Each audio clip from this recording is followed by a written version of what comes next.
15,000 years ago, a yogi appeared in the upper regions of Himalayas.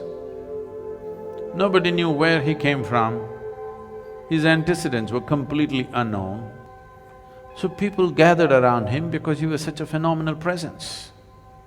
A large group of people gathered like this. They expected him to say something, do something. He did nothing, he said nothing, simply he sat. If I simply sat here for 2 hours, I can imagine. Within 15 minutes, those people in the last few rows, and they will slowly, still there's time for the cinema, let's go. If I said nothing for 2 hours, 90% of the people will be gone.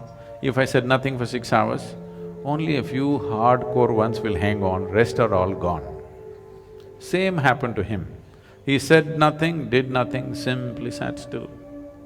Not for a day, not for a week, for months on end, he simply sat still. Everybody was expecting a miracle. Nothing happened, he just sat. But they were missing a most fundamental miracle because the nature of your body is such right now, you're well attended to. You had lunch in the afternoon and maybe you snacked in the evening, and so that you don't fall asleep, you had a coffee and maybe you have something in your bag. So many things.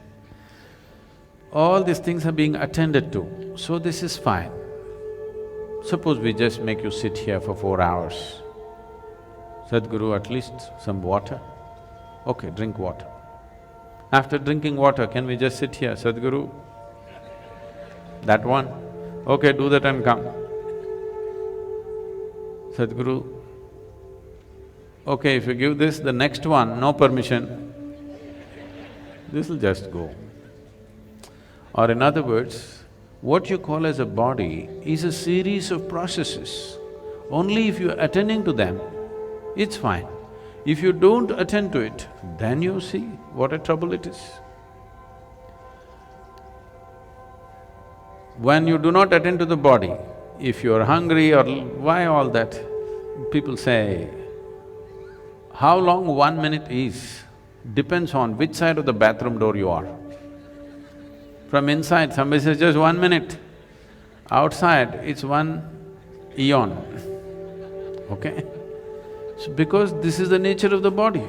If you do not attend to it, it'll become so compulsive and get you into such big trouble. But here he just sat. He neither ate, nor drank water, nor went to attend to nature's calls, simply he sat still. People could not even make out whether he's alive or dead. The only sign of life was, off and on, tears of ecstasy were dribbling down his cheeks, otherwise he simply sat unmoving.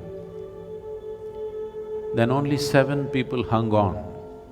They realized the miracle of him sitting here like this, because if he has to sit here like this, he has transcended physical nature, otherwise you cannot sit like this.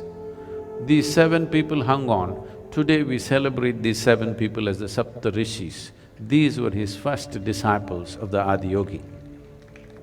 So this Adiyogi just sat there, these 7 people showed interest. He told them, this is not for you, this is not entertainment. But they said, no, we're willing to do anything. He gave them a few preparatory steps. They prepared for many years. Then one day when the solstice was shifting, just now, we shifted from summer solstice to winter solstice on December 22nd.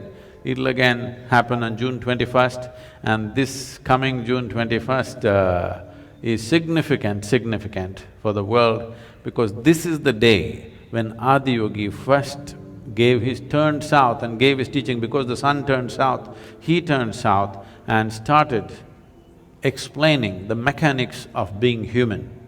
On this day, fortunately, the world, the United Nations has declared the World Yoga Day because the yoga began on that day. This incredible process of exploring the human mechanics went into the process. This predates all religion. When there was no religion on the planet, 15,000 years ago, He went into the mechanics of what it means to be human, and various aspects happened. He opened up 112 different ways in which a human being can attain to his ultimate nature. And when people asked, especially his wife Parvati asked, why not more? Why only 112? Then he said, if you are rooted in the body, there are only 112 possibilities. If you transcend the body, how many atoms there are in this universe? That many doorways are there if you're willing to explore it. But if you're rooted in this body, there are only 112 ways. And the whole yogic system subscribes to this even today because nobody has found more ways. Any number of yogis have explored in a million different ways, but there is no other doorway. In this body, there are 112 ways into which you get there. So for this, how to generate this, how to make this work the way you want it.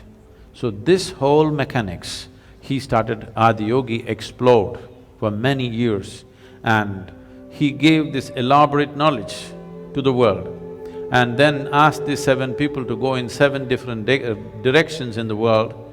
One went to Central Asia, another went to North Africa, another went to South America, another went to Southeast Asia, one came down to what we call as the Indian part of Himalayas, one stayed with him, and one more, who is very important for us, Agastya Muni, came down south. He is known as the father of southern mysticism because he did not spare a single human habitation south of the Vindhyas.